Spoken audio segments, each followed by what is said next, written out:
Hey, what's up, good people? David Taub here from NextLevelGuitar.com. How you doing? Hope all is well, and I hope your guitar journeys are going famously. I've been getting a lot of emails lately from the good people, that's you, wanting some advice and some tips on, starting out a band and just getting going playing out. And maybe if I had any words of wisdom on how to, kind of separate yourselves, because there's so many bands out there, and there are some definite things you want to do and some definite things that you don't want to do when you're playing out live in a full band scenario. One of the things that you really want to concentrate on when you're putting on a live performance is that you kind of have to look at yourself as more than just a musician. You are now, when you're playing in front of people, you are now an entertainer. So it's more than just being up there playing notes. You have to be entertaining. You have to be entertaining as a band. You have to be a tight rhythmic unit, and you have to present some type of stage presence. You can't just, so many times I go see guys and gals up there and they're just playing notes and they're not even smiling, they're not even trying to engage the audience and connect with them, and that's a big mistake. You got to be up there and you got to kind of have that energy exchange with the audience. Have your singer looking people right in the eye and making it like that they're singing right to them. And you got to get up there and get next to your bandmates and lots of smiles. You have to kind of make it entertaining. You have to put on a show to engage people. Otherwise you're just going to be like background music. So it's a lot more than being a musician. Think of yourself now as an entertainer and becoming entertaining on stage, and that's going to become an evolution, but you can do it. And talk to your bandmates about that and things you can do to make your show more entertaining to the people watching, and engage the crowd, engage the audience, talk to the crowd a little bit. Make sure you are, after 3 or 4 songs, you make sure you tell them the band name. So many times I've seen a whole set, I'm like, what's the name of this band? They haven't said it once. I don't know. Band name and your website. Make sure you let people know of your band website and sign up on your email list, and make sure you have a way for them to do that. People in the crowd, you have to build an email list as a great way to contact people, to let them know you have shows or let them know you have a CD coming out or whatever. Make sure you have a link on your website where they could sign up there, and also maybe bring a clipboard, have people, or little cards, and have people give you their email address so you could put them on the website. But you got to build that list. You got to conquer, your area, your local zone, and build a following, right? So become an entertainer. Another thing that's real important is your live sound. So many times I hear bands playing and the mix is horrible.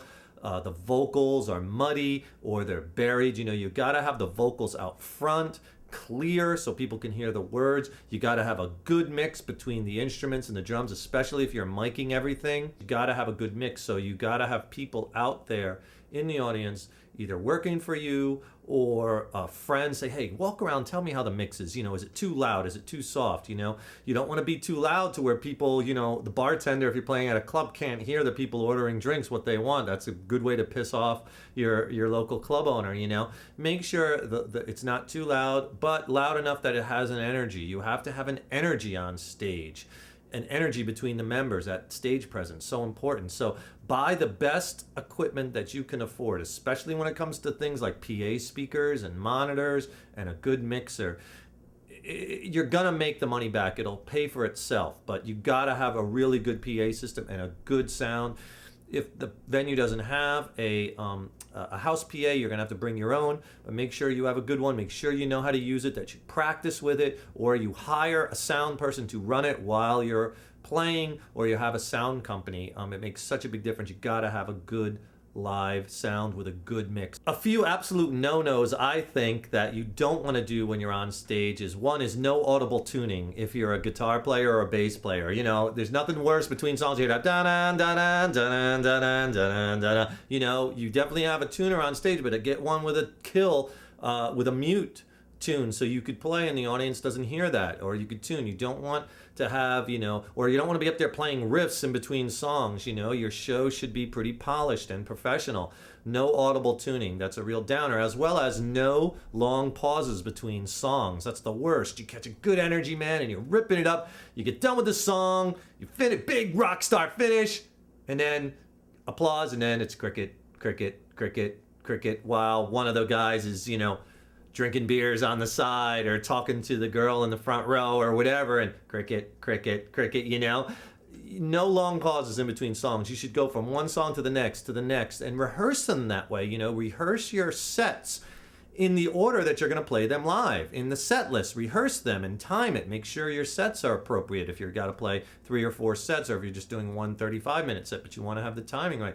So make sure you time your sets, and also know that, and rehearse what you're going to say. Like after the first 3 songs, the singer's going to introduce the band and the website. Thanks for coming. Take care of the bartenders and waitresses, blah, blah, blah, you know, whatever. Or whatever you're going to say, but know when that's going to be, so everybody knows, so the drummer doesn't go into the next song just as the singer's starting to talk to the crowd, right? So rehearse your sets in order and the way you're going to present your show. Okay, you're not playing songs anymore. You're doing a show in front of people, being entertainers. Show your passion with your music. Show your energy. Make sure you are not just statues up there. That's the worst, you know, when the band is just standing there and not even smiling at each other. There's no interaction or energy exchange between yourselves. How are you going to have any with the crowd, right? But really show your passion and your emotion and get into it and really play for the people. And especially if you're doing original music, you know, you got to really hit people over the head with it. They've never heard your songs before, right? So they're not going to be able to identify with them like it's a cover song. So you can't just be up there, la-di-da, blah, blah. You know, get out there, have a crushing first song. And I'm not saying it has to be loud. I'm saying it has to be energetic, and you have to hit people over the head with it and really be like, yeah, they're going to listen to us and they're going to like it, and be confident. Another bad mistake that I see bands make is they somehow call attention to mistakes. You know, if you make a mistake on stage, and it's gonna happen, you know, we're all human, we're all flawed, everybody makes mistakes. The worst thing you could do is call attention to it, because 99 times out of 100, if you just roll through it and keep playing, most people in the audience will never even know. But if you hit a bad chord and then you stop playing, or the bass player stops playing, that's called a train wreck. Then the whole band stops, you're out of sync, you're out of time, you got to start over. That's the worst. Then the audience will notice, and then they'll be like, oh, this is just a bunch of clown garage bands, you know? No good. You know, you want to make sure that if you make a mistake, just keep going with it. It'll be okay. Just make sure you just don't keep repeating that mistake. Like if it's in a chord progression and it goes around and then it comes around again, you know, the next verse, correct that. Get over to the bass player, or the bass player, come on, what was that note again? Oh, okay, got it, that's right. You know, don't keep repeating the same mistakes every time the progression goes through. You got to catch that. And don't call attention. Don't make any weird faces, laughing, stopping, anything like that, you know? If anything, if you make a mistake, be like, yeah, I meant to do that. Yeah, that's right. Remember, if it can break down, it will, and you have to prepare yourself. So bring plenty of backup and be ready for it, because things will break. And it's okay, it happens. The PA will go down, you get it fixed, you'll be rolling, you know? So don't let it destroy your night. You know, if you hit a bad chord or make a mistake, don't let that throw off the next 3 or 4 songs. You know, you got to put that out of your mind and know, okay, I'm good from now on, you know? Don't let one mistake or one thing that happens kill the whole show.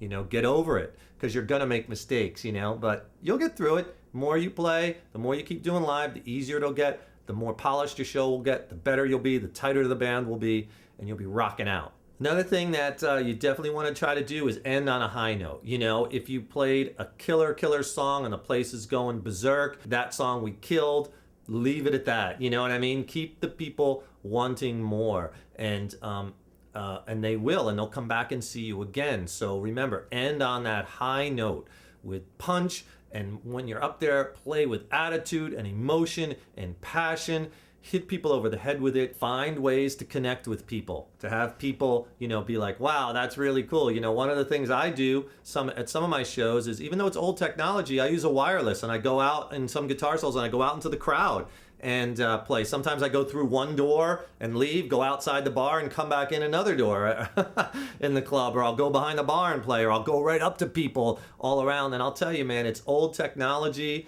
and whatnot. And I don't do it every time because I don't want to overdo it, but you know, it's so funny that when I do it, no matter, it's old, even if some people seen it before and it's old, it's like people see me outside the bar playing with that, or out behind the bar, anywhere. It's like it's like a caveman looking at fire for the first time. It's just like they're amazed, and it's like it's not really a big deal, but it's a way to pull people in, to engage them in, to get them interested in what's going on, right? So a wireless unit and going out there and mingling with the crowd and whatnot is a really good way to do that. As well as I like doing that too because it allows me to hear the actual mix coming through the PA system. Anyway, there's a few tips to help you along with your band journey, things that I have kind of learned through the School of Hard Knocks over the years that I'm passing on. Get out there and have fun. Keep checking out our YouTube videos, subscribe to our YouTube channel, and go to our website at nextlevelguitar.com.